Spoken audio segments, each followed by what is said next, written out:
Good morning.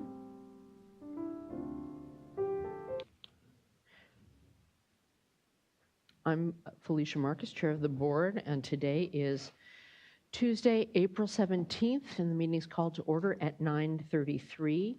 With me, to my left, Vice Chair Stephen Moore. To his left, Board Member Didi D'Adamo. To my right, Board Member Tam Dodak, and to her right, Board Member Joaquin Esquivel. Ms. Sobek, please introduce the staff that's assisting today. Yes, good morning, Chair Marcus. To my left is Chief Counsel Michael Lawfer. To my right, my Chief Deputies Jonathan Bishop and Eric Oppenheimer. We have Janine Townsend, who's clerk to the board, and assisting her is Courtney Tyler. Great, thanks. Good morning, all. Emergency evacuation procedure for any, I don't know if there's anyone who doesn't know it. Recite after me. Look for the exit nearest you, and if you hear an emergency sound, please go there to that exit and proceed cautiously out the building. We gather near the corner of J and 10th. If you want to hang out with us to wait until the all clear sound, that'd be great. And if you need any assistance, someone actually will help you to a protected area if you can't get down the stairs, because the elevators are not available in an emergency. The meeting's being webcast and recorded, so it's very important when you go to the microphone that you get close enough for it to pick up so that people on the webcast and people in the back of the room can hear. And also, finally, and most important, to Board Member Dodak, please silence all noise-making devices. All right. Oh, great. So now we have a Superior Accomplishment Award. Mr. Gomberg, this is certainly deserved. Thank you, Chair Marcus. Good morning, board members. Good morning, audience. I'm Max Gomberg with the board's Office of Research Planning and Performance. And today I'm very pleased to present an award to one of my staff, Yelena Hartman. Yelena has been with the board for a little over 2 years. And when she started, I want to paint a picture for you. It was December 2015. The state was still in the midst of an incredibly severe drought. And Yelena came in, and right after she started, I went out on paternity leave. And in just an instant, Yelena came in as our climate change specialist, but got assigned to help with the drought work. She took over the incredibly important function of collecting all of the monthly data from over 400 urban water suppliers, compiling it, air checking it, and making sure that it was up there. And as anyone who was around can tell you, the amount of media attention on that data was very high. So it was an incredibly important function to have all that data collected and organized and accuracy checked in the way that she did it, and she did it incredibly well and has continued doing it to this day. But a lot of what Yelena has done is a little bit unseen even here within the board. Climate change is an issue that affects all of us across all the agencies of state government. And one of the things that Yelena has done is she's worked across agencies. She's worked with the Energy Commission. She's worked with the Department of Water Resources, the Resources Agency, and the coastal agencies, the Coastal Commission, the Ocean Protection Council, and the list goes on. All of our resource and natural resource management agencies in the state on really important documents, from our research plans to our safeguarding plan, which is the state's overall plan for how we respond to climate change. And she's done all this. She's organized work and organized content from not only here, but across the regional boards. And that's been a tremendous asset to the state as a whole, as well as to this agency.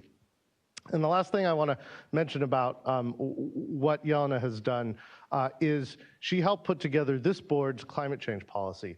And for anyone who knows how this board is organized, we have a plethora of offices and divisions, and we have 9 regions.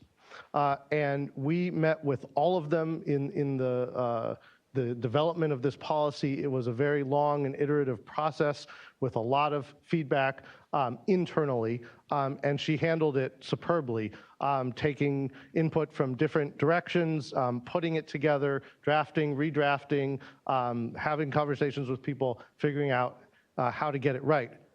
And that was the internal part.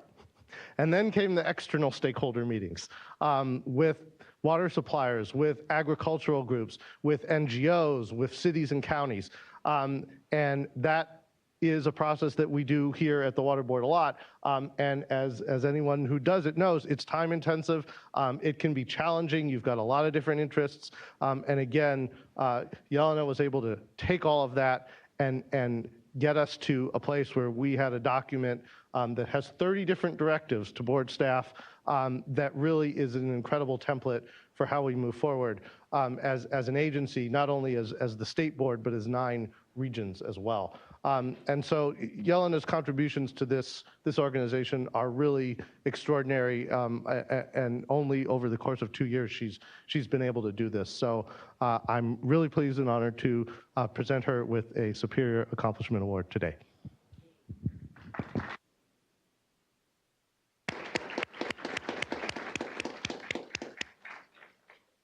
You have to go get it.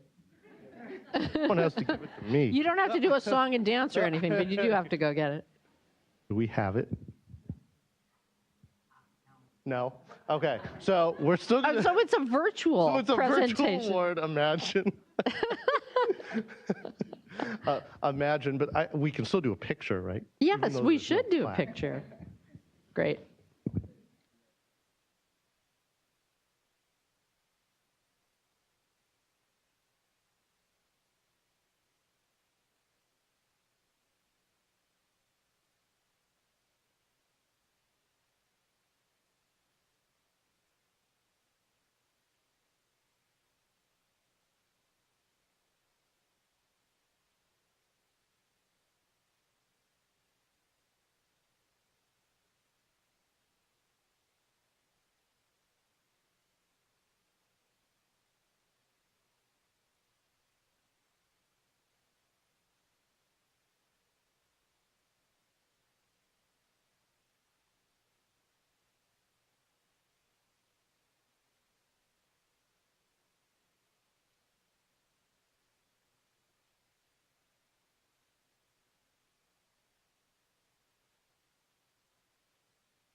Always a nice way to start the day. With that, we're on to the public forum part of the agenda, which is when we hear from anyone who has something to say that is not already on the agenda today. Do we have any? Okay, not today. Minutes from April 3rd. Do I have a motion? Move for adoption of the minutes. Second. Any additions or corrections? All right, all in favor? Aye. Okay, got that. Next we have items 2 and 4 are uncontested. Are they still uncontested? All right, do I have a motion? Move adoption items 2 and 4. Second. All right, all in favor? Aye. Aye. Great. Item number 3.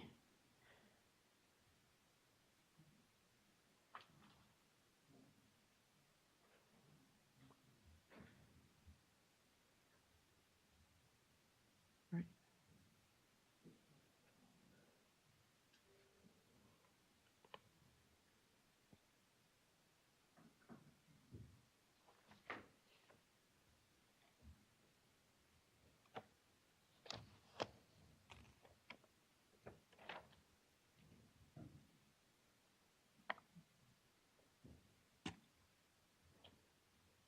I understand that there was a little bit of confusion about this item, and I appreciate the time that folks took yesterday to speak with some members of the public, but I think it'd be helpful to do a brief presentation. I know we have at least one speaker card today. So I don't know, you have a recommendation for us?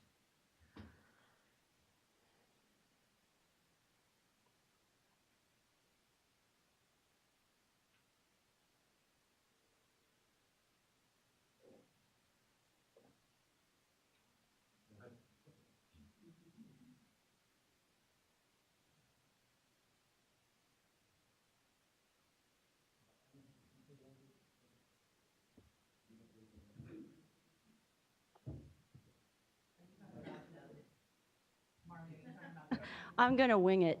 This is an item to consider two aspects of the statewide water quality control policy for siting design, operation, and maintenance of on-site wastewater treatment systems, as you can read there on the slide. We're going to be considering a renewal of the 5-year conditional waiver that was adopted with the policy in 2012, and also a consideration of amendments to Attachment 2, which concerns impaired water bodies. And I'm Marley Wood. I'm with the Office of Chief Counsel, and with me is Tim O'Brien from Division of Water Quality. Good morning. I'm Tim O'Brien, Senior Engineering Geologist with the Waste Discharge Requirement Permitting Unit in the Division of Water Quality.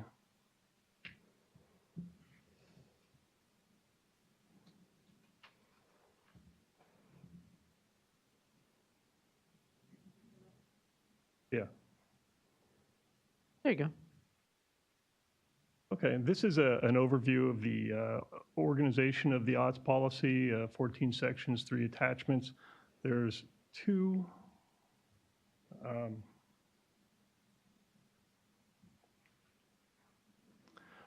sections that we're primarily concerned with today.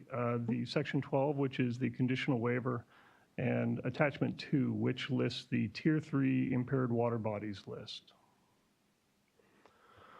The OWTS policy includes an implementation schedule. It became effective on 5/13/13. The regional boards are tasked with amending their basin plans. The local agencies develop and submit local agency management plans. The regional water boards review and approve those LAMPs. The OWTS policy includes an adjustment period, and there's a schedule for development of TMDLs that address the impaired water bodies in Attachment 2. And the conditional waiver expires 5 years after it becomes effective on 5/13/2018. These are the tiers, how the OWTS policy categorizes on-site wastewater treatment systems. There's 5 tiers. The one I'd like to direct your attention to is Tier 3, the impaired areas.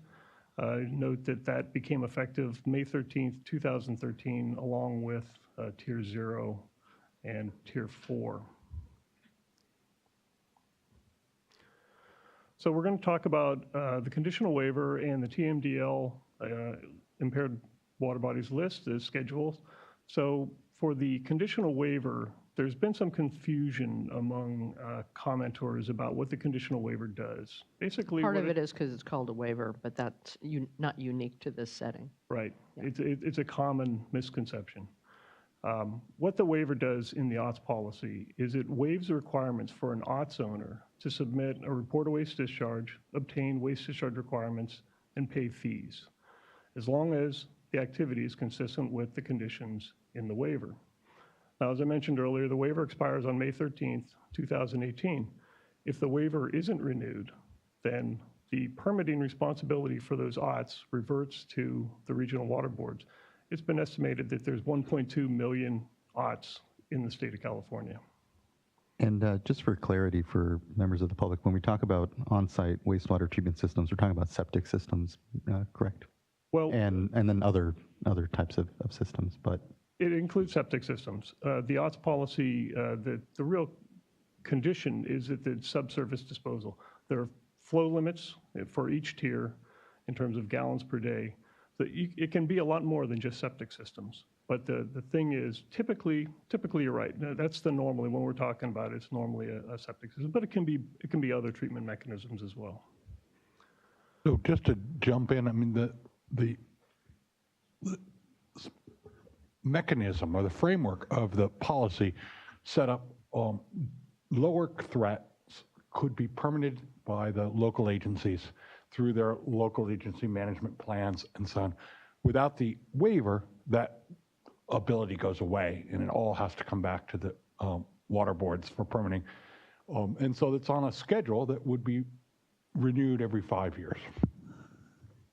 That's right. And historically, going back to the 60s, regional boards had waivers that they gave to counties around the state to do this regulation, because as you point out, having 1.2 million permits administered by the water boards is not feasible. And so this system has been going on for decades.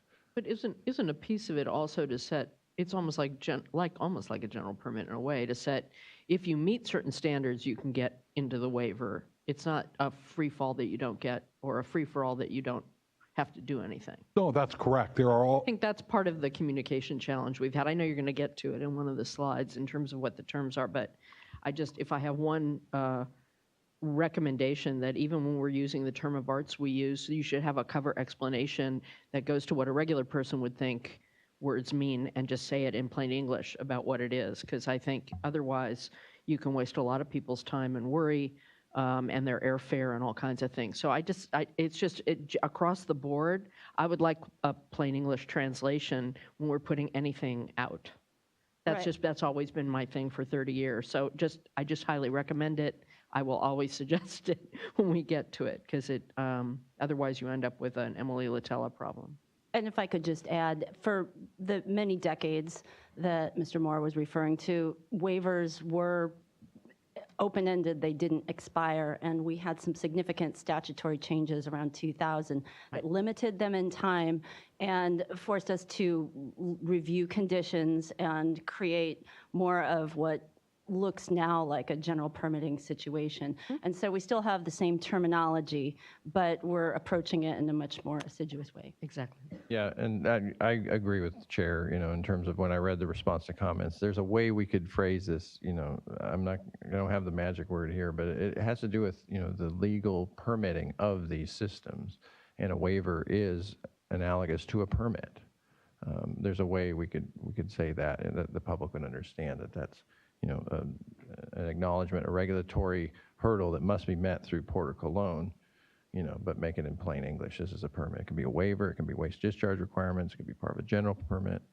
But I agree with the chair that the response to comments to me didn't communicate that basic function. Okay, thank you. We can always try to improve our communication, and we do speak a lingo that the general public doesn't commonly understand. Right. And good public policy would be to add translation of that.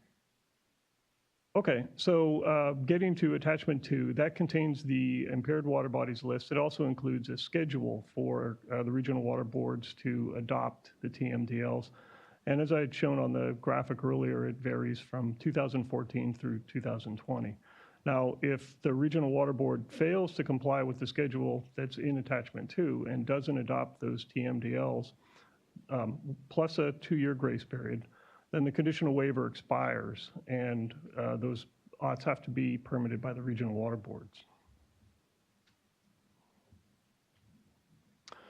So these are the conditions of the conditional waiver that exist in the OWTS policy. And so consideration of renewal of the waiver requires that the board consider these conditions. The conditions are all evaluated in the staff report, and the staff report found that the conditions that were included in the OWTS policy are appropriate, they're adequately protective of water quality and human health, and they should be continued. And furthermore, requiring all the on-site wastewater treatment systems in the state to be subject to either general or individual WDRs isn't necessary. And let me ask a question that maybe pertains to one of the concerns that I heard. So this set of conditions would then allows the state board or the regional board to step in and revoke the waiver for a problematic system. Yes. Right, that they discover. And so I think the question, if I'm a regular person looking at this in a community, is are the regional boards or the local agencies actually looking for them and taking any action of that sort, so that the waiver isn't, and this isn't just a list of words, this is something that people are actually able to do something about in those circumstances where something needs to be done. Right, so the local agency management programs, the LAMPs, have to be consistent with these conditions as part of the waiver, and also the other requirements that exist in the OWTS policy. All right, and so when people make complaints, I mean, is there any monitoring system to go out? Are people going out and checking this? Is there, I think there'll be some follow-up from some of the comments that we received. I mean, again, I want to make sure this isn't just words. and that it's something that's being used so that folks that, you don't want to overregulate if you don't need to, but you also need to trust but verify, Yeah, so, take some action. So I'd love an example of where someone's taken some action. well, that might be a little bit difficult. The lamps trigger a monitoring requirement by the local agencies. So once they get their lamp approved, then they have to begin submitting annual monitoring reports, in addition to this really basic monitoring of how many permits were issued, how many complaints were received, that sort of thing. But when they get to the higher level of implementing their own program, a lamp, then that triggers additional monitoring. And so that was one of the comments we got, was that how will the public be able to access those monitoring reports? Those monitoring reports will go to the regional water boards. The regional water boards are tasked with reviewing those monitoring reports. And every 5 years, there is a water quality assessment program that has to be submitted as well, in addition to the annual monitoring report. So for an average citizen, if they were interested in what's the impact that might be occurring as a result of the discharges from the OWTS, the mechanism would be that they would obtain the monitoring reports through the regional water board, and those are public documents, and they'd be able to look at that, and they could compare that with the conditions, and if the discharges weren't consistent with the conditions, then they could, take action from there and say, how are you going to address this? It doesn't seem to be consistent with either the LAMP and the OWTS policy. And then you may not know it off the top of your head, but I would love a history of any of that that's happened in the past 5 years. Yeah, as I said, remember. So we'll get that information from the regional boards. We don't have it off the top of our head. I don't want to try I want to and. know. I mean, I wasn't here. I started after it was passed, but you always want to make sure that something you did is actually working. Yeah, and along those lines, I'm interested just in a high summary description of how many lamps have been approved at this point, because it's been about 6 years since the policy.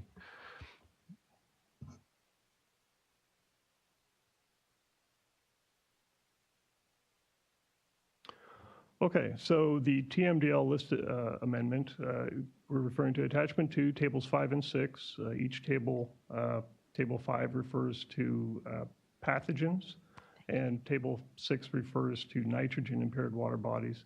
And those were thought to have a significant OWTS component at the time the OWTS policy was adopted.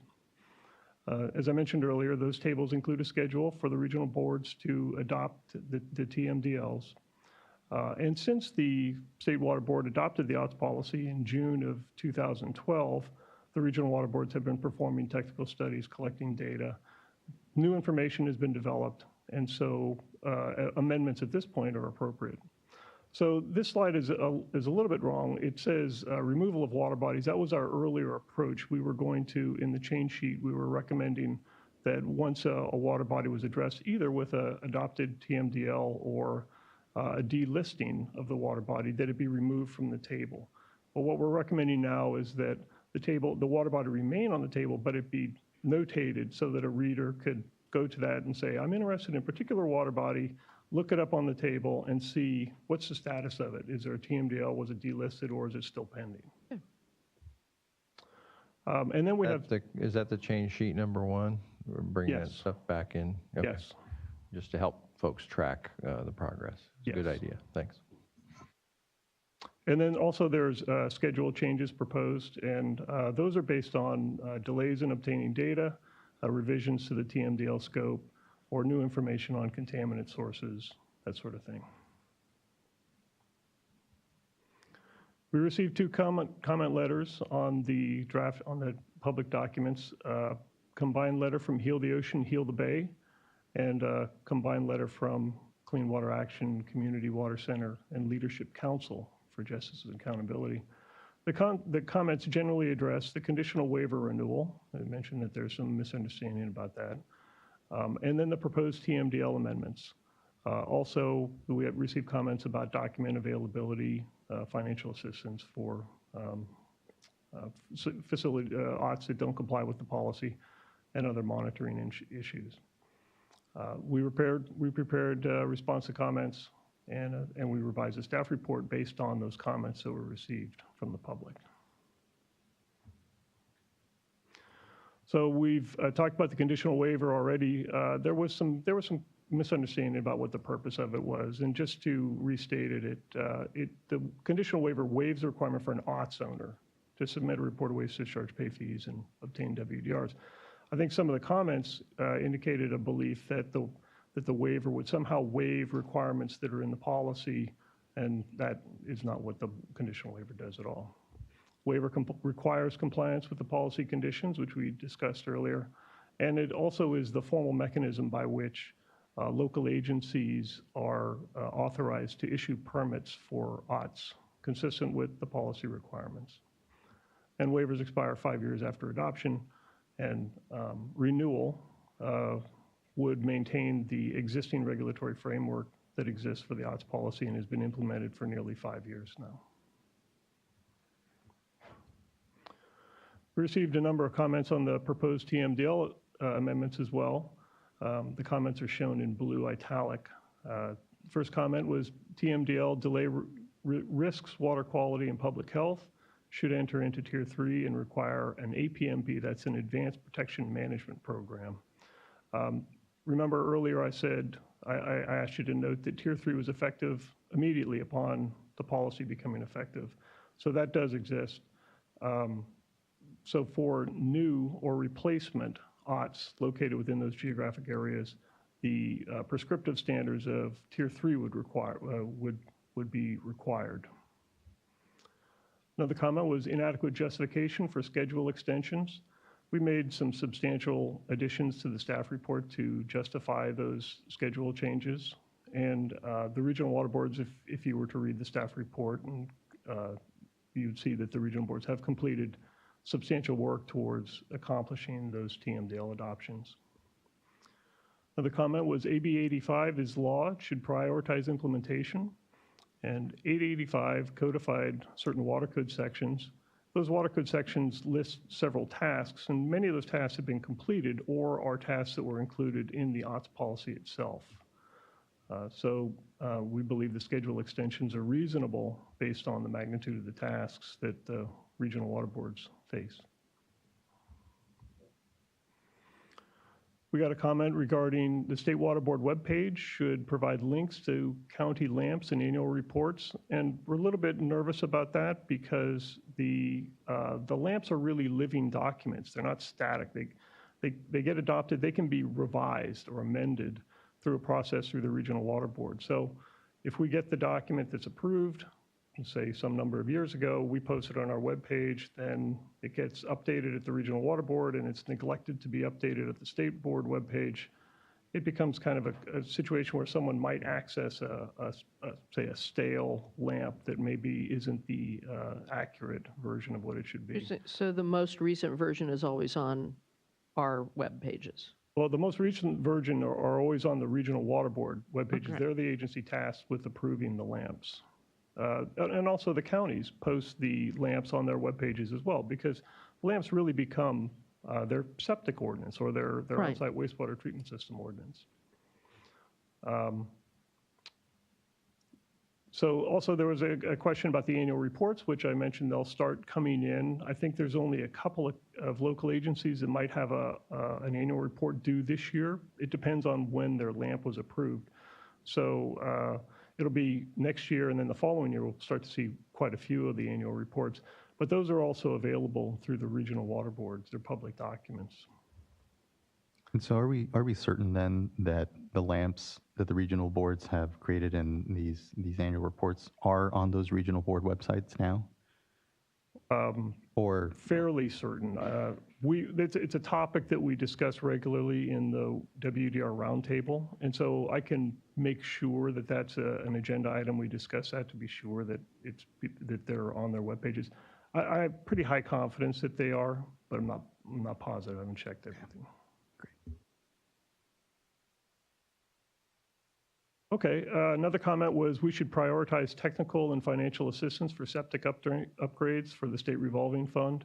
And the OWTS policy established a mini loan program, and the mini loan program was to be administered by the local agencies, It has to go through the local agencies. And so to date, no local agency has contacted the SRF to obtain funds to administer that. So at this point, there hasn't been there doesn't seem to be any interest in it. It does exist as part of the OWTS policy. In terms of the... Well, maybe some of the NGOs can help with generating that interest. Possibly. In terms of the technical issues, I think it's probably more appropriate for the local agencies to administer that. Some of the local agencies actually approve certain systems, treatment systems, based on their experience in their region. So I think it's really more appropriate for a local agency to do that rather than for the state board to specify that. And then there was a comment regarding working with counties to encourage domestic well testing. Some counties do require testing during a real estate sale. If they have an on-site well and a septic tank, they require the tank to be pumped, and they require the well to be sampled. But that's not something that's everywhere in the state. And it also kind of tends to be a little bit not publicized as part of the escrow process, so that's not data that commonly becomes available to us. Also, that might be something to, as we go through our discussions about what legislation to suggest. So I just want to jump in for a couple of quick things. One is that that though the mini loan might not have been used, we have many times provided funds to local agencies that they provide to landowners to convert from septics to sewers. So I'm pretty sure I've yeah, gotten some so of that it money may when not I have ran been the used system, in like this 20 exact years ago. procedure that was set up in the OWTS policy, but it happens, and we've done it many times. We had one recently in front of the board. So I didn't want to give the impression that we've never done that. It's just the term might Well, not the have been used. SRF has funded that for a long time for Exactly. communities. Right. And then there was a lot of discussion about domestic well testing. And this was not an item that was ignored. It was actually core public comment and interactions the board took. And in the end, the board decided it wasn't appropriate at that time to do domestic well testing at the time of property transfer for all sites that had septics. So it was considered and not. Well, I think there are a lot of different fora in which we're looking at this issue right now. I think this is the issue of the moment. So it doesn't mean we have to do it in every action you take related to it, but it's obviously a high priority at a statewide level. And legislation will help us do more of it. Right, and also besides SRF funding, Prop 1, small community grant, something like $260 million, $260 million. So substantial efforts on behalf of our agency to address these small community septic It's almost systems. gone, so hopefully the next one passes. Yep, that's right. Right, and USDA also has a rural homeowner assistance policy, so it's more individual homes. So we've actually brought them, USDA people, into our WDR roundtable to do presentations so that the regional water board staff are Familiar with the informed other about those. programs that are out there too. Good. Right. Okay. More to come on that. So another comment was we should be working with counties to encourage domestic well testing. So we already talked about that. And then the GAMA and USGS. So GAMA is the groundwater ambient monitoring and assessment. And then there's the United States Geological Survey. They both are operating programs to sample shallow domestic groundwater in the state. So there is that data as well. We had a comment, we should provide water quality info to counties annually, and that data is actually available now through GeoTracker and CEDN. CEDN is the California Environmental Data Exchange Network.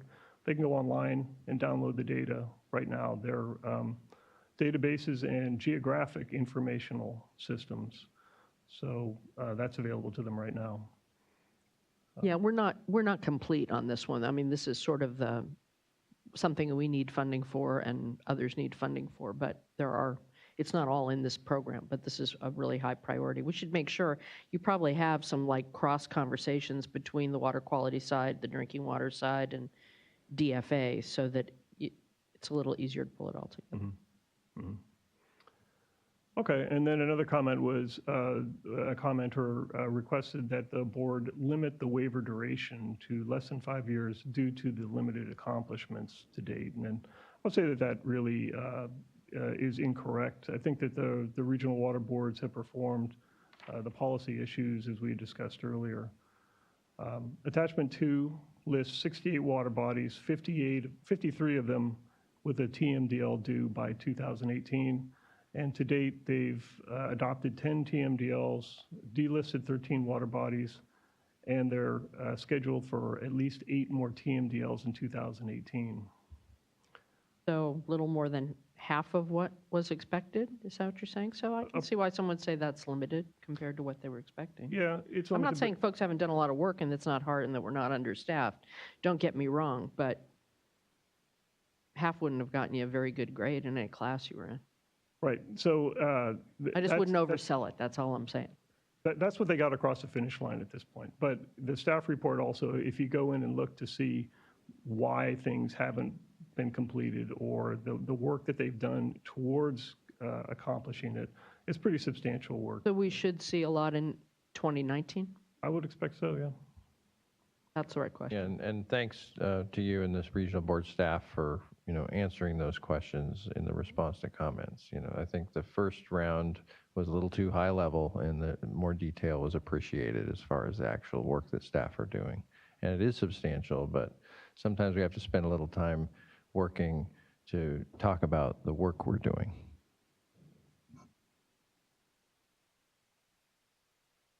Okay, so our recommendations are that the State Water Board renew the conditional waiver for the maximum 5-year time period, that you maintain the waiver conditions that exist in the policy, and that you amend the policy attachment 2, tables 5 and 6, as shown on the change sheet.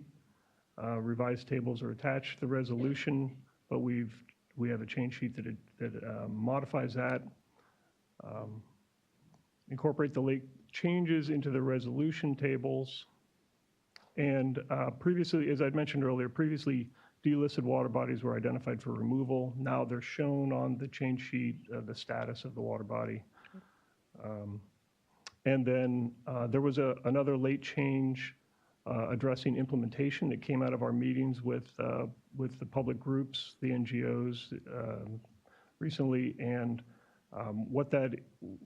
the NGOs did not object to the board renewing the waiver and adopting the schedule changes, but they were seeking some stakeholder involvement going forward, a direction that we work with the stakeholders to address some of these issues that we've talked about today, in the comments especially.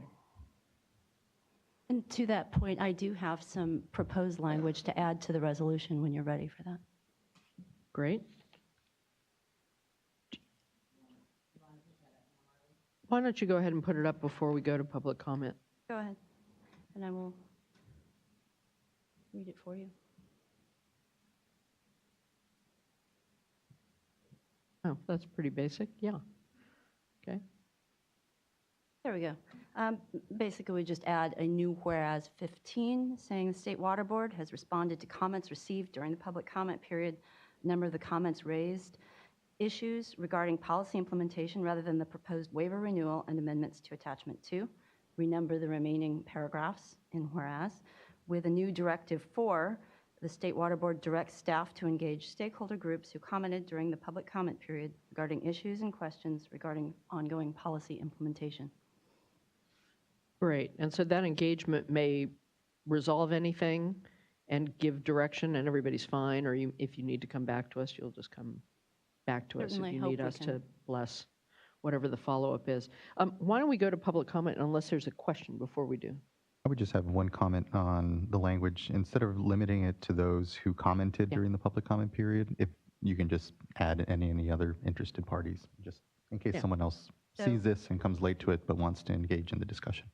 So after public comment period, a new directive 4, add and any. Just expand the scope, yeah, so it's not just any other those. interested persons.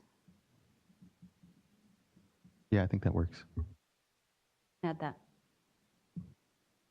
Other comments or questions before we go to comment?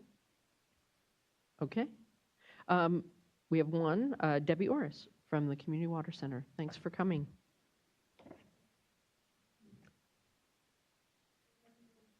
Oh, make sure it's on.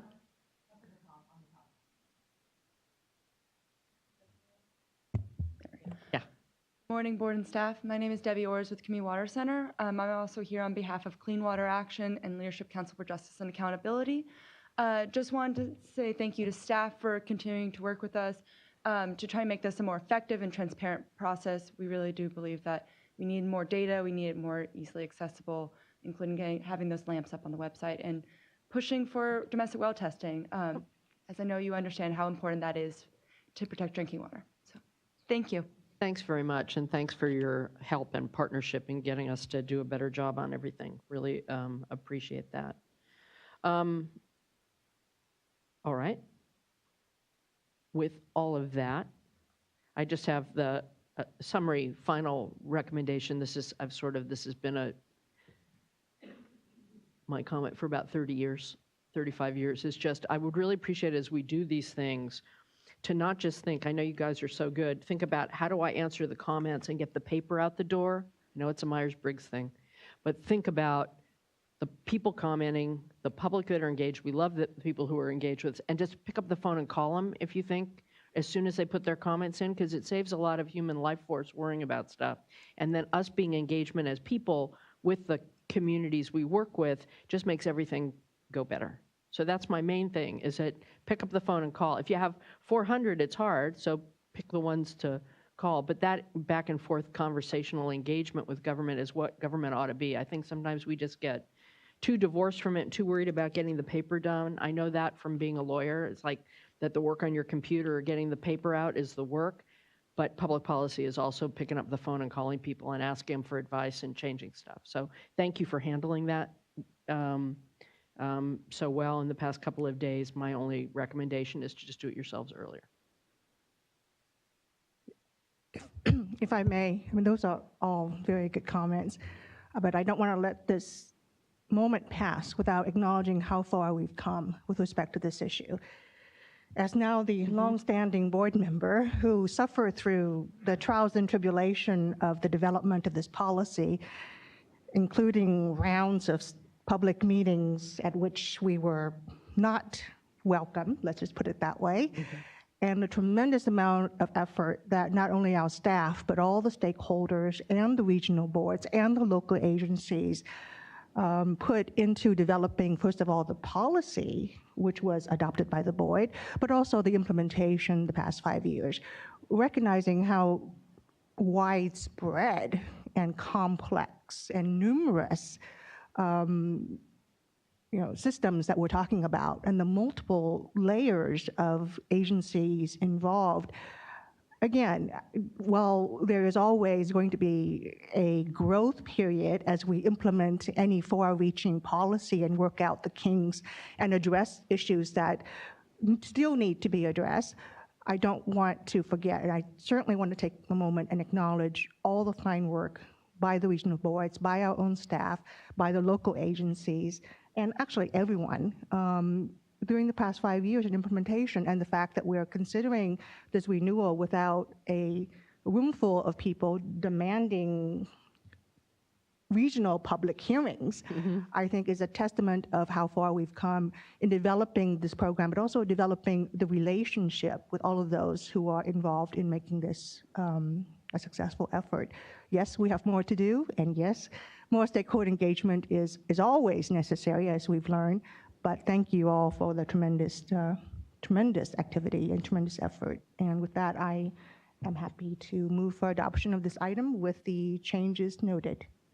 Well said. Thank you for saying that, too. Yeah, that's great. I echo the board members' comments and how far we've come. I'm interested in knowing a little more about the performance of the program and some stories. I think you alluded to that in terms of is it providing a septic to sewer, driver in certain areas, and are there specific areas that this policy has moved forward in terms of infrastructure and water quality. And it could be just a regional upgrade of the septic systems. It doesn't have to necessarily go to sewer, but just, that kind of performance and outcome. But also, like I said earlier, how is the LAMP process going? Because I know it was getting off on a slow start, but it's starting to build momentum now. And that would have been nice to hear if you're coming to the board, just to give some facts about how the program is doing when you do this type of a update of a waiver and that sort of thing. It's just helpful to give context and to speak to those issues that Board Member Dodek brought up. Yes, there's a lot of great performance in this program, and this is a solid policy evidenced by the lack of controversy in this update of the waiver. So that's a testament to your good work, great work by the regional boards and all the local agencies. So, well, how many lamps are there? So I won't be able to tell you that today, but I know Light that there's them all. quite a number of them. The areas in the state that have the most septics have the most lamps. It's actually working in the way you would think it is working. We will be happy to come back, either add it to the executive director's report or come back for an information item in 3 to 6 months. It's up to the board's pleasure. Yeah, I'm comfortable with an executive director item. Those are always helpful and give a lot of great context. And it's a chance for us then to communicate to regional boards, our gratitude for their That's a good good work, when you give us that information. So that's a great idea. And with that, I would happily second Board Member Dodek's motion. Terrific. All in favor? Aye. All right, carries. Thank you all very, very much.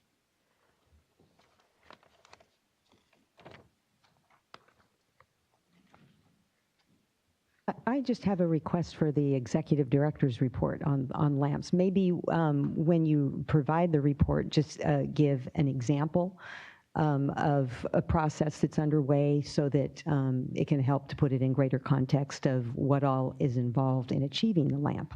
Sure, we will do that. We will not only give the numbers, but we'll give some context to either an example of one that went well and one that's taken a while to show the differences. Yeah, paint a picture for those of us that are story narrative people. Okay.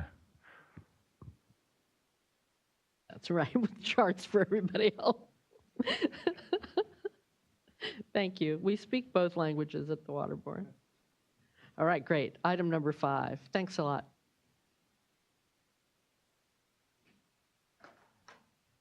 And as we're transitioning, I think, I'd just like to comment, when it comes to then the information on the website, it sounds like, again, the lamps are being posted to the regional board site, but it might speak again to the need to better organize or standardize even the way the regional boards present their programs and information in our website That's a as good well. point. So, Okay.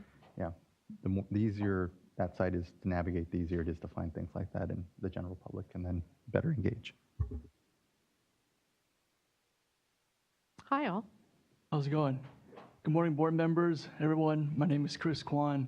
To my left is Vadim Demchuk, Division of Water Rights. We're here presenting agenda number 5, hydrology update to the Bay Delta watershed.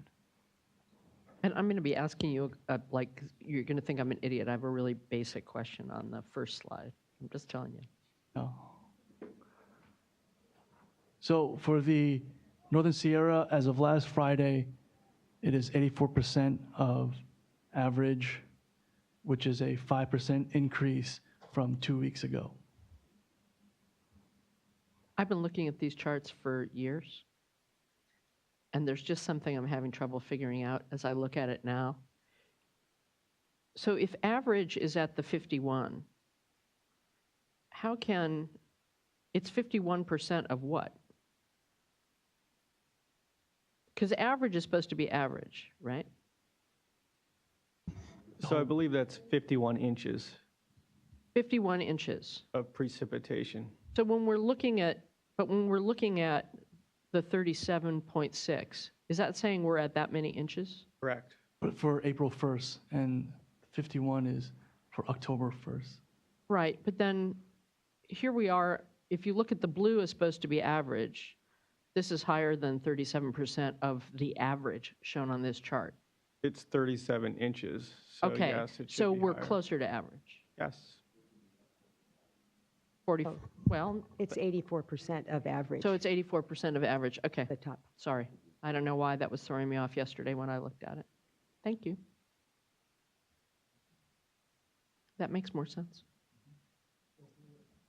I don't know why. I thought, like, what The have I been non-chart looking at all people. these years? Yeah. I don't know. No, it's good. That's a good question. Yes. For I love these charts. We don't always have these. I try to change it up a And little you bit, notice the blue and gold Yes, and that, colors? I was going to say that. mix it up. Where's the red? It's on the bad numbers. So as of last Friday, the monthly average of April is about equal for historical average. It's jumped a little bit since Friday, so about 4.2. So a little bit above average for Northern Sierra. For San Joaquin, it is 82% of historical average for the state, which is a 4% increase from 2 weeks ago. And for April, it is slightly below average so far for San Joaquin Basin. Interesting. In Tulare, it is 67% of historical average as of last Friday, and monthly average is about 0.6 inches below average for April so far.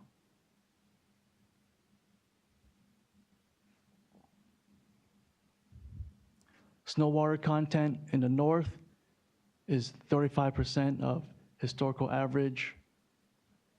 In the central is 47% of historical average, which is 17% decrease from 2 weeks ago. In the north, I forgot to mention, 35% is a 12% decrease from 2 weeks ago. In the south, it is 35% of historical average, and that is a 19% drop from 2 weeks ago. And is that all from the warm rain? Yes, from the rain and warmer What we were worried temperatures, about. melting quicker. And statewide, 41% of historical average, that's a 16% decrease from 2 weeks ago. So even though we saw a little bit more rain these past 2 weeks, we saw a much bigger drop in snow water content.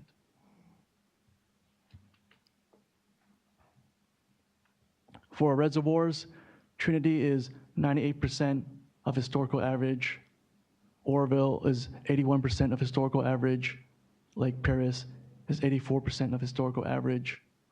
All other reservoirs shown are at least at 100 or more % of historical average. And that's in part because we're so late in the year that they can now fill it up past the flood protection stage that we had in earlier months. Yes, it's a little bit more melting and reservoirs are catching some of the water.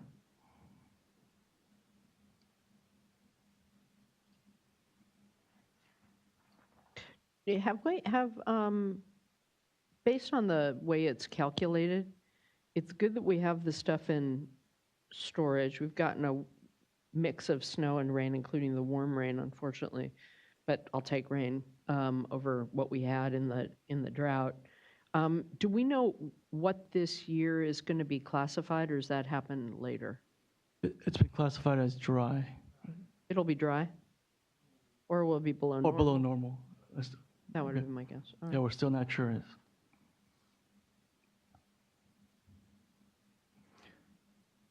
So for Kachuma, it is at 30% of capacity and 45% of historical average.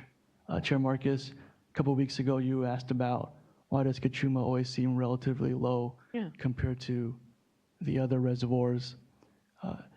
The reservoir is surrounded by the Santa Ynez Mountains, and that casts a rain shadow above the reservoir, which causes the rain to kind of dissipate by the time it goes over the mountains.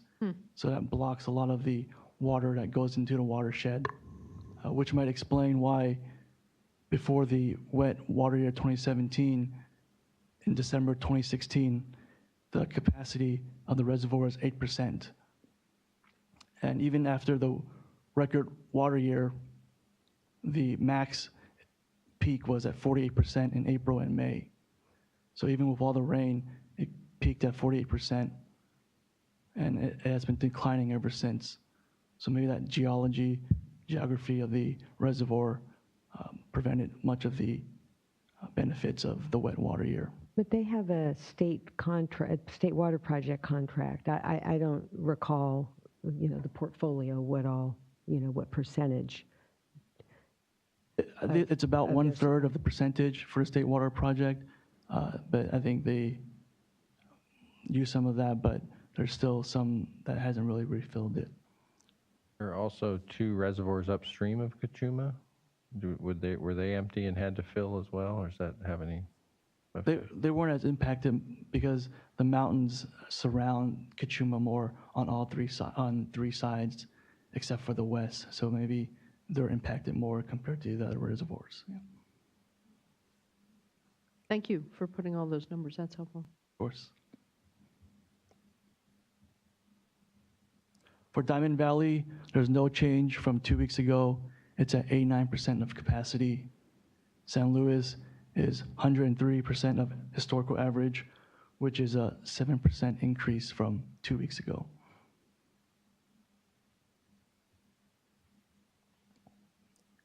For our drought conditions, it has improved a little bit for the last 2 weeks.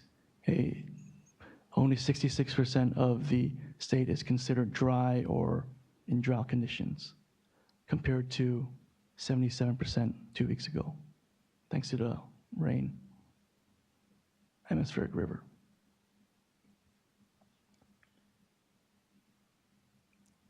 NOAA predicts next week will be slightly warmer in Northern California. Sorry, slightly colder in Northern California, slightly warmer in Southern California. For precipitation throughout the state will be normal for next week.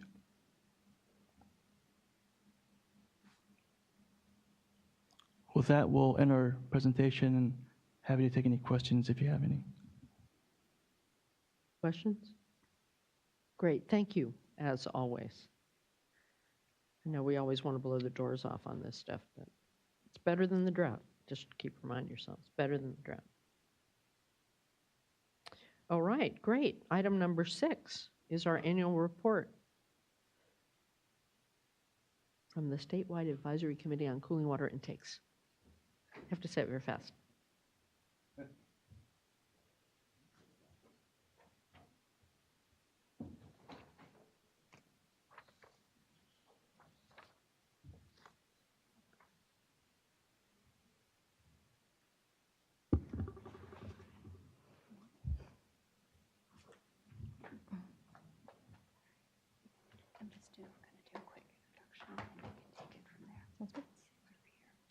I know, that's right. It's Marley Woods Day. Thanks. Our name tags here feel all official. That's right. Doesn't it make you feel more official? Like you ought to sit up straighter and everything? Oh. Well, good morning. My name is Rebecca Fitzgerald, and I'm one of your staff here at the State Board. I'm happy to introduce to my left Courtney Smith with the California Energy Commission. She's the Chief Deputy Director.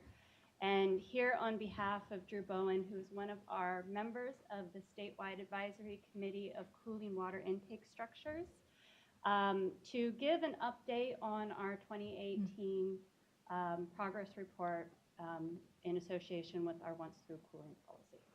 Great, thanks so much, Rebecca. Welcome back to this building. Yes, thank you, Chair Marcus.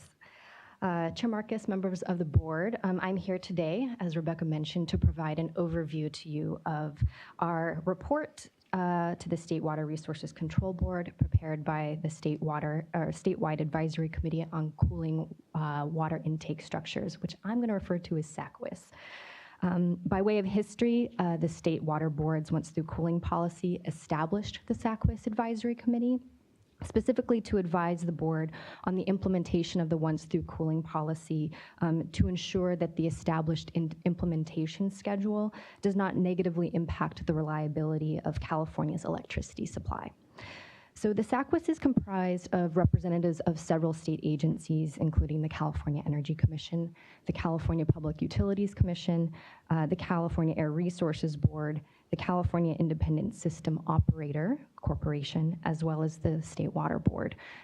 Representatives from several of these agencies have joined me today to assist in answering any questions that you may have.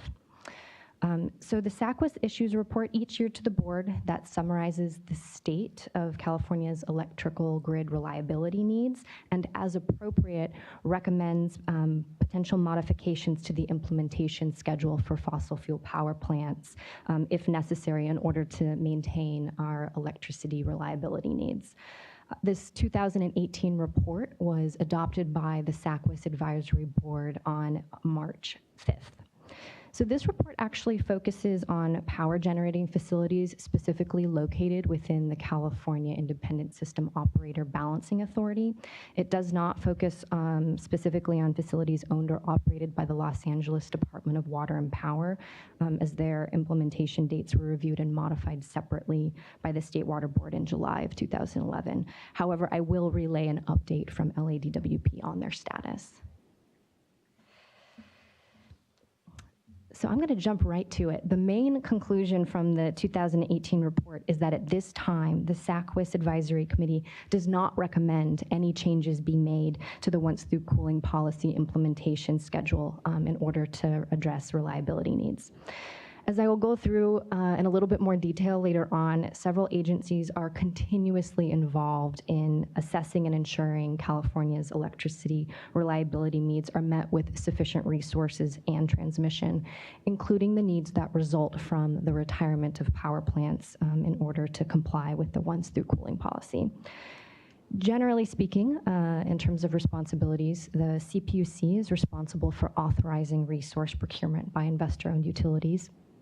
The California Independent System Operator, the CAISO, conducts reliability analysis and also examines transmission infrastructure needs, including upgrades and additions as part of their transmission planning process. And then finally, the Energy Commission is specifically responsible for the licensing of power plants. So of the plants in California that use once-through cooling technology, 9 plants have actually already achieved compliance with the policy, particularly through retirement. That includes Humboldt, South Bay, Potrero, Contra Costa, El Segundo, San Onofre Nuclear Generation System, SONGS, Morro Bay, Pittsburgh, and Mandalay.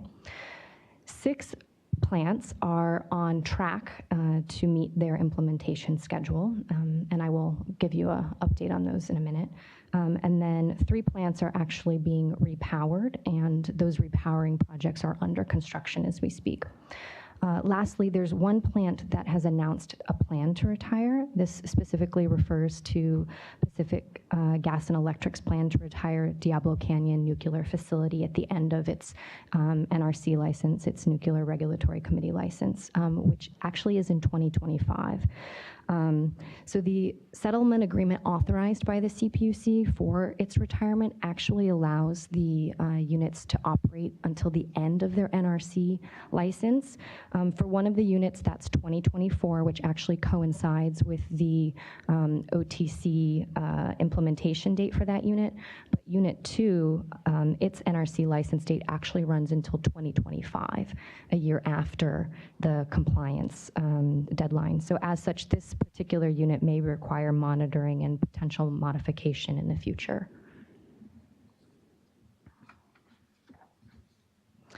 So just to give you a little bit more detail, this is broken down by facility unit. This table lists the power plant facilities that have achieved compliance.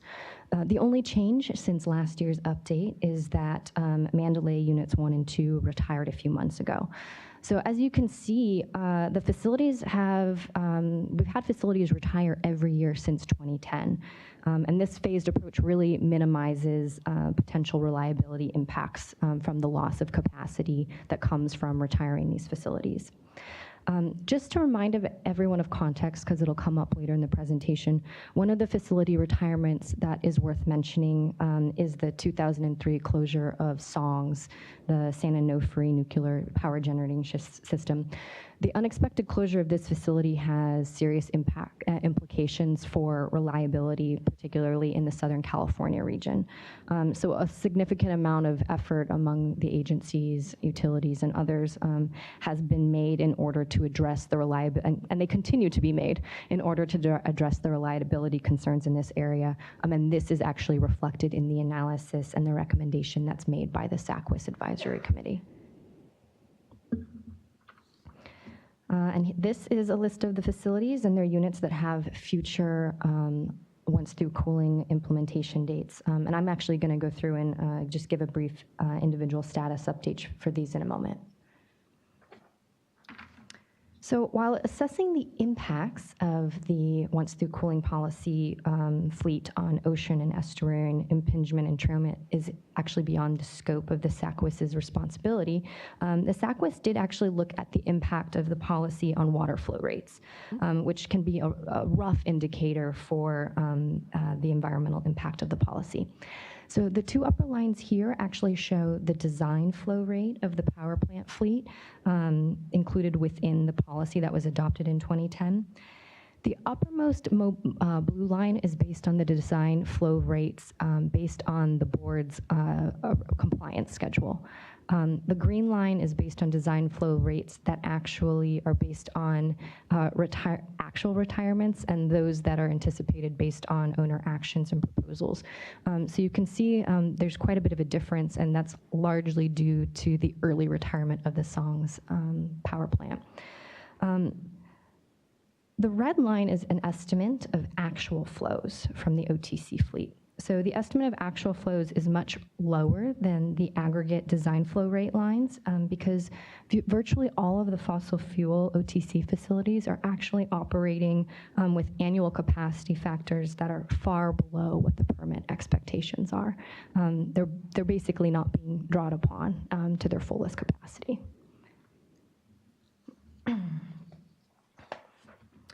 So following the closure of SONGS and also to address the impacts of the once-through cooling policy, a variety of strategies have been implemented and are underway to address the lost capacity associated with the plant retirements. This includes contracts for preferred resources, some of which focus on reducing demand, such as energy efficiency and demand response, as well as the installation of distributed generation and energy storage. Transmission infrastructure upgrades is also an important resource, especially for areas that are transmission constrained and would otherwise require in-basin generation, as it allows electricity to be imported from outside of that constrained area. And lastly, conventional generation has also been pursued with some facilities having come online as well as some still under construction. So to support the pursuit of the varied resources that I just went through and to contribute to once-through cooling implementation, the CEC, the CPUC, and the ISO have all pursued a variety of actions, and I'm just going to give a brief update on that. So the CEC has evaluated the permitting of several power plants, which are listed here. Alamitos and Huntington Beach were both approved last year. And both of these plants are currently under construction, and we anticipate them to be operational by 2020. Redondo Beach's application for certification is currently suspended, which I'll mention later, and Energy's Puente project is also currently suspended. The CPUC has also taken several actions. As a few examples, they've approved over 20,000 megawatts of capacity in SCE's territory. They've approved the repower of Encina, which is the Carlsbad power plant, and they've also approved the Pio Pico plant in SDG&E's territory. And lastly, the ISO, they evaluate transmission needs in its balancing area and have also approved a number of transmission projects, which are really aimed at addressing reliability issues, particularly in the Southern California region. As part of its recent transmission planning process, the ISO actually concluded that currently authorized resources and previously approved transmission projects together are addressing the reliability needs in the LA Basin and San Diego regions. It also approved an alternative solution to reliability concerns, specifically in the Moore Park and Santa Clara areas. So these are aimed at allowing essentially the Ormond Beach facility to retire, which I'm going to get into here in a moment. Okay, so I am going to provide a brief status update of the power plants that have yet to come into compliance, starting north and going south. So Moss Landing. So one thing that's important to note is that almost all facilities have chosen the Track 1 compliance path, meaning that they are retiring and then repowering their facilities, and the exception is Moss Landing. So Moss Landing is the only facility that is actually pursuing the Track 2 compliance path, but only for 2 of its units. So that's going to require them to actually implement actions to reduce impingement and entrainment of ocean wildlife. The implementation of the screening technology needed on those 2 units is actually expected to be completed within the units' like scheduled maintenance outages, and our expectation is that it should be completed by their 2020 compliance timeframe.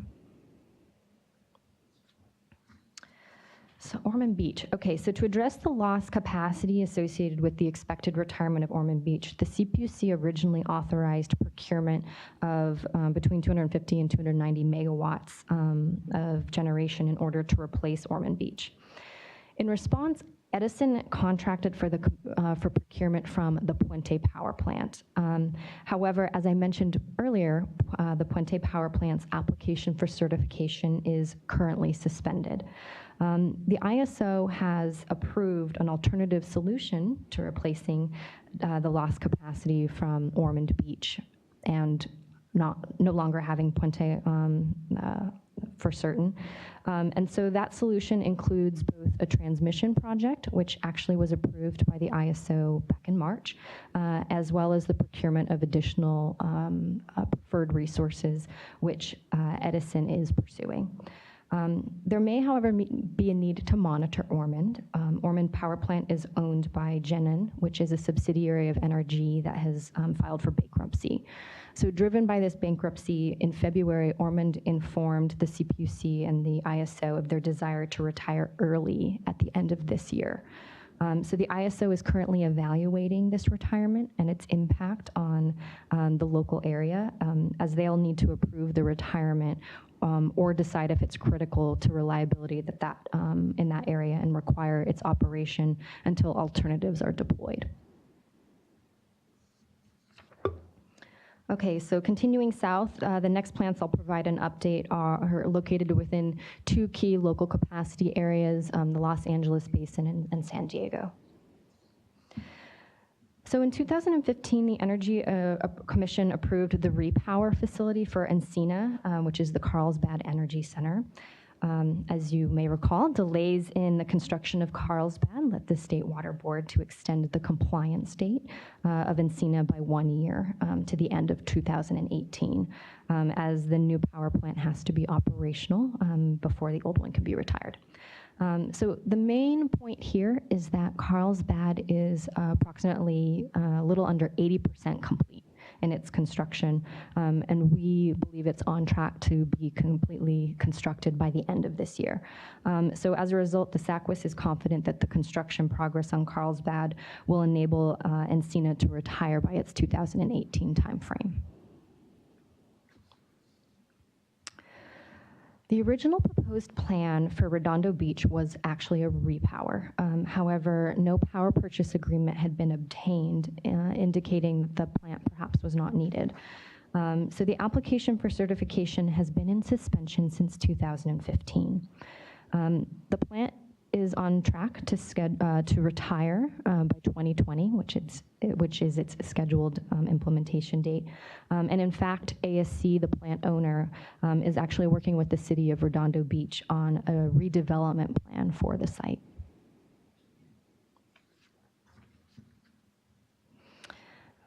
Alamitos, their once through cooling implementation date is 2020. They were approved for a repower, which is currently under construction. They have 6 old units. Of that, they plan to retire half of them by the compliance date, and then the other half, they plan to retire a year early. And this is really to facilitate the new plants coming online, as well as to benefit from the South Coast Air Quality Management District's Rule 13 emission offsets program. So the construction of the new plant is expected to be completed and online by April 2020, which is several months before the end of the 2020 compliance timeframe. Huntington Beach, units 1 and 2, they have a implementation date of 2020. A power purchase agreement was secured and a license was approved for the repower. The construction of a new 644 megawatt facility is underway and on track. Oh, there we go. Where are we? Sorry, that's okay. As mentioned before, Los Angeles Department of Water Power was not a focus of the report prepared by SACWIS. However, LADWP did provide an update of their compliance status, which is reflected here. So to be brief, LADWP has reported it is on track to meet, to comply with the once through cooling compliance schedule that they have. So in summary, based on California's reliability needs and the expected progress on alternative resources, the SACWIS Advisory Committee does not recommend making any changes to the standing once through cooling implementation dates at this time. The CPUC, ISO, and the Energy Commission will continue to monitor progress and to take action as appropriate within our jurisdiction in order to ensure that California's reliability needs are met. The recommendation and findings that are made in this year's report are based on our current understanding of progress. So to the extent that any proposed plans do not come to pass, there may be a need to adjust course by either procuring additional resources or potentially by deferring existing deadlines. So it is possible that the State Water Board may need to modify implementation dates for certain units in the future in order to ensure reliability as the state transitions away from once through cooling technology. Thank you.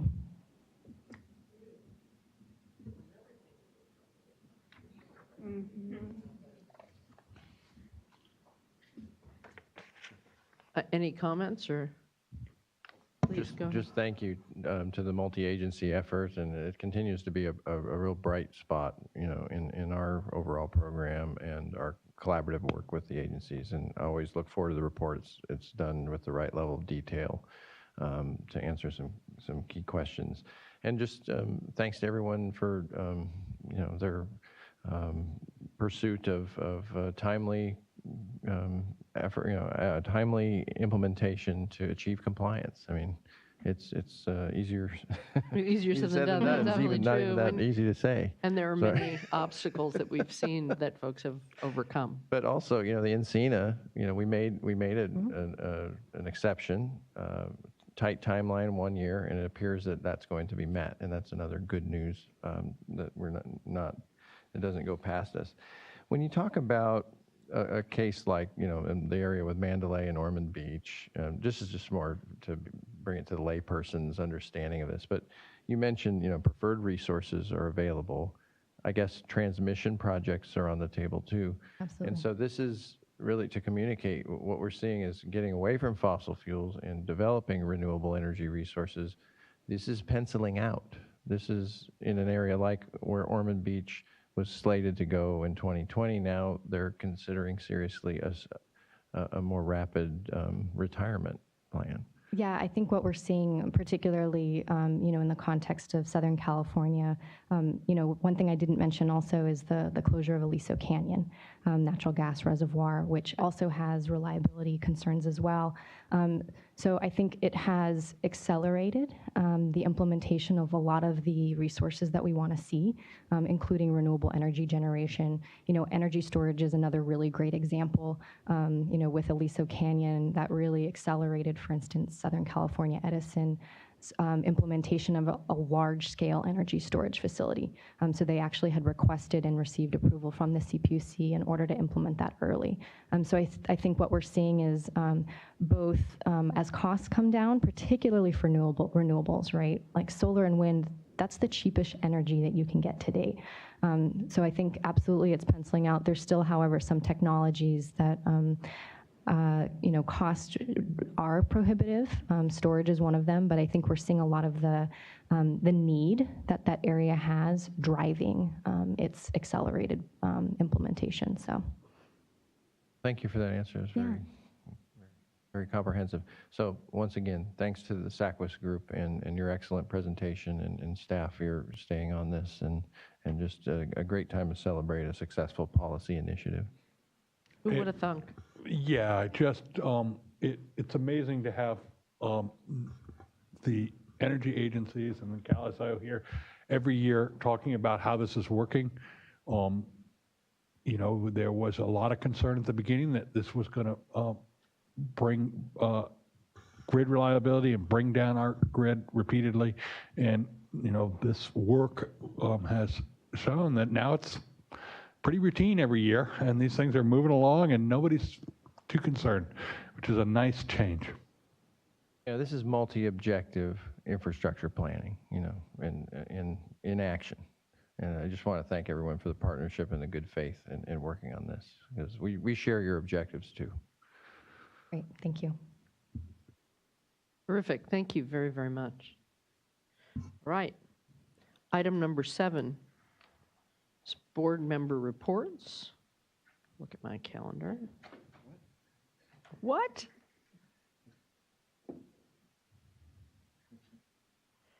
What?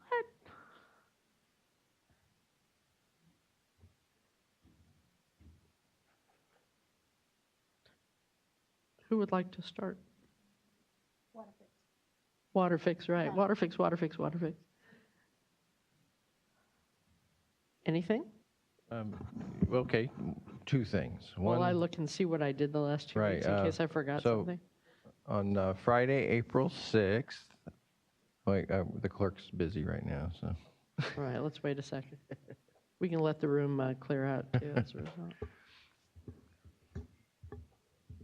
Yeah, so on Friday, April 6th, I was participating in a conference in Petaluma held by the North Bay Watershed Association. The name of the conference, they have an annual conference in the North Bay, and it was Extreme Future, Floods, Fires, and a Rising Bay. And that was the name of their conference. And Congressman Jared Huffman attended, Senator Dodd, and excellent presentations all around. And then I wrapped things up with the theme of we can meet the extreme future with an extreme commitment to partnership. So I think it went okay. And it's just a great, what I love about what they've done there is that the elected officials are actually on the governing board of the North Bay Watershed Association. So you really linked in the county leadership and representative leadership to the decision-making of the multi-objective water planning that we're hoping to see and is unfolding there, so between Sonoma, Napa, and Marin counties. And I quietly suggested that they renew their invitation to Solano County as a North Bay county. And so hopefully that will continue to build partnership there. And then I wanted to remind my fellow board members and staff and folks that we're having the annual chairs meeting next week on Monday, April 23rd, when all the regional board chairs and the executive officers come to the Cal EPA building. So we'll be in the Klamath room, hear from the governor's office, and cover some timely topics that the chairs help select as far as the agenda. And so I won't go into that in great detail, but invite you to join. We'll work through our schedules to make sure that we comply with all necessary quorum issues. Maybe so all 3. We might do 20-minute shifts during the lunch break. That might be the only way to do it. We'll figure it out. Yeah, or somebody will go during a 15-minute break. You're going to see us sort of outside the door figuring out who can go in. Great. Yeah, the more the merrier, except not more than 2. But yeah, I'm happy to duck out as well. I don't have to be there the whole time. So I'm just letting you know that's happening, and should be very interesting. Okay. Thank you for doing all of that. My pleasure. I'm sorry, I just keep looking at you guys because you have more time to do more things. We're the ones that Yeah, actually right. have the time to do things. So April 4th, went to the Tribal Water Summit, attended that first day. Alicia, you were there speaking. And then, let's see, on Thursday, April 5th, was the Water Affordability Symposium that we had. Oh, yeah. Great success. Staff did a tremendous job of pulling together a really engaging series of panels of speakers that really looked at what other states are doing, looked at what other programs are out there when it comes to a low-income rate assistance program, the need. It was a really thoughtful day, really meaty, and again, my congratulations to staff for really putting together a fantastic discussion. And then that Friday went to SFPUC, did a tour of their wastewater treatment plant, some of the expansions and work that they're going to be doing there. It was a good day just to sit down and chat. We talked about the SRFs as well and some of their thoughts around improving the program, and it was a good event. And then, see, that following Monday, April 9th, I toured the Antelope Creek Fish Passage Improvement Project. It's a fish passage project that they've been trying to find dollars for, and is, again, when it comes to these projects, is local landowners, a number of agencies all trying to work together, California Fish and Wildlife, U.S. Fish and Wildlife, and then the local conservation district really kind of heading it all together. Attended Which Antelope Creek? Where? In Sac Valley. So the Milddeer Antelope Milddeer, Suite. yeah, Okay. yeah. I was thinking of another one. Okay, cool. And then attended the Region 9 board meeting, San Diego. Tijuana river issues were front and center. A lot of locals were there to, again, plead with the board to continue their engagement, continue to try to help the residents there with these transboundary effluent flows, sewage flows coming from Tijuana. A similar issue that we face also in Region 7, the Colorado River region, when it comes to the New River and the Alamo River. And so then the following day attended a Salt and Sea workshop then at Region 7, where the region is beginning to contemplate changes to their basin plan to complement the Salt and Sea 10-year management plan, to identify what sort of improvements they can do when it comes to the irrigated lands program there, and continuing to try to clean up the flows before they get to the sea, so that you're not then trying to say, okay, how do we clean them up at that point? Mm-hmm. And so it was, there's obviously concern from folks at IID and others that if you put too stringent a regulatory regime on this, that you can retard the progress made on these projects, et cetera. I think there's a healthy balance that can be struck there, and so I'm glad to see the regional board taking up the issue. So that's, and I would like to acknowledge as well that Rebecca Harms is here in the audience, and she's shadowing me today. She's part of the Water Education Foundation's Water Leaders Program. Great, glad you're doing and that. So good. Glad to have her here with us today. Yeah.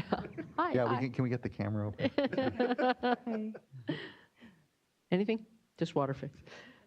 I've got a couple of things, yes. So, because we had a couple of days off 1 week.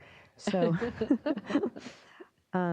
I also attended the Tribal Water Summit, and kind of snuck in at the tail end, and appreciated the opportunity to participate in one of the breakout sessions. I ended up at a table that was focused on groundwater issues.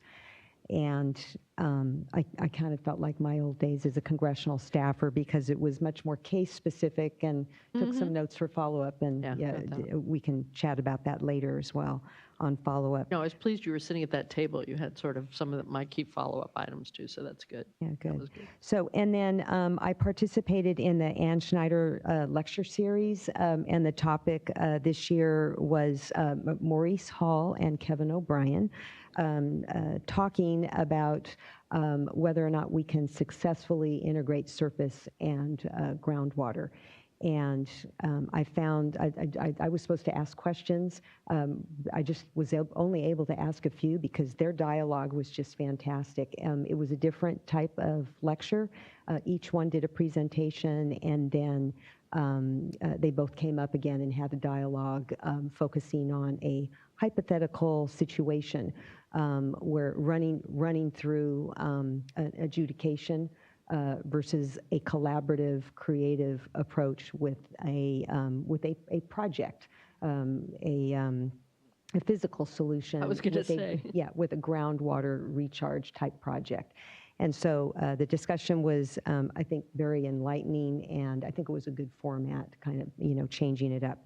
And then there was another thing. Oh, yes, and I also attended the morning session of the Water Affordability Symposium, and I, too, found it very interesting to hear what other states are doing.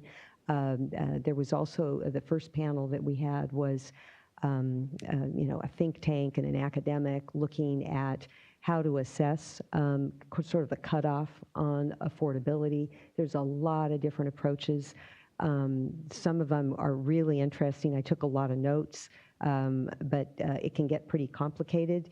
And then sort of an easy poverty level cutoff kind of gets you to the same place. So it was useful. I found it useful to hear that entire presentation on different approaches.